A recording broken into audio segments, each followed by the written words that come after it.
been having a little walk around the garden and I found the lovely walnut tree. Complete fluke, it's in season as I walk past. Have a look at this. We've literally got some walnuts falling out of their casings. Look at that. Two types of walnuts. There's black walnuts and these, which are English walnuts. And these ones could not be more ready. When harvesting walnuts, if you're lucky enough to have a tree, don't pick the ones up from the floor, because chances are they're going to have bugs in them, and when it comes to cracking them open, you're really going to be disappointed by probably a lot of dust, some creepy crawly, and nothing to eat. So the best advice I can give is take them fresh from the tree, as long as they're just peeping out of their husk. Take them back home, chuck them in a colander in a normal temperature room that's not too humid and not too dry, and leave them for a couple of days just to mature and dry out ever so slightly, and then you're ready to rock and roll. Once they're ready, I'll show you a really quick and easy recipe. So here we are, back in my beloved kitchen, with the walnuts that have actually been resting in a cool, dark and dry place for a good few months now. They're absolutely fine, they'll last a year easily. So if I wanted to, very easily, crack them straight open. Have a little look inside.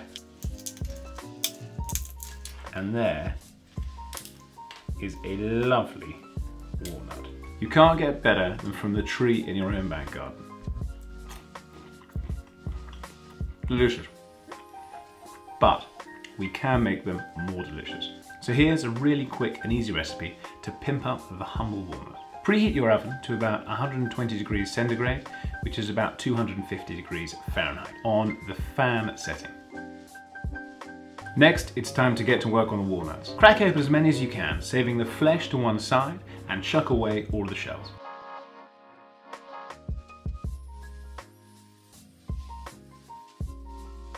Just a little tip when you're cracking them open.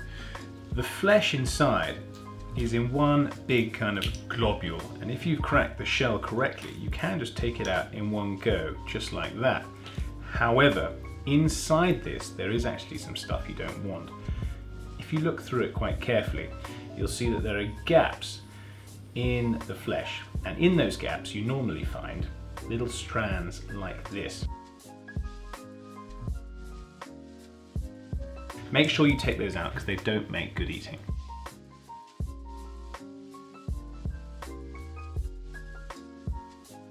If so when you come across a few walnuts where the flesh is still quite attached to the inside of the shell, don't worry, you can always set those aside. Feel free to pick it out if you want to, but for simplicity and speed, I tend to leave those. Apart from anything else, they tend to be a little bit more bitter, as on the whole, they're not quite as ripe as they should be. Once you've managed to get through a good amount, grab yourself a baking tray and slip all of those lovely fleshy bits off the worktop and into the baking tray.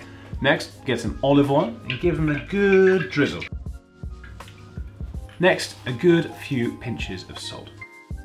If you can find coarse sea salt, that would be even better. It gives you a nice extra bit of texture when it comes to eating them.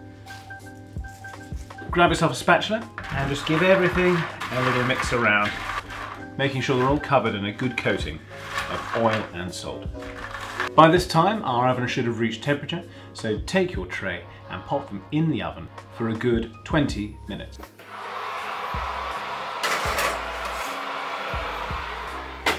Once they're finished in the oven, take them out. They're going to be pretty hot, so be careful taking testers anytime too soon. Give them a little shake around just to recoat them with all of that salty oil. And have a little taste.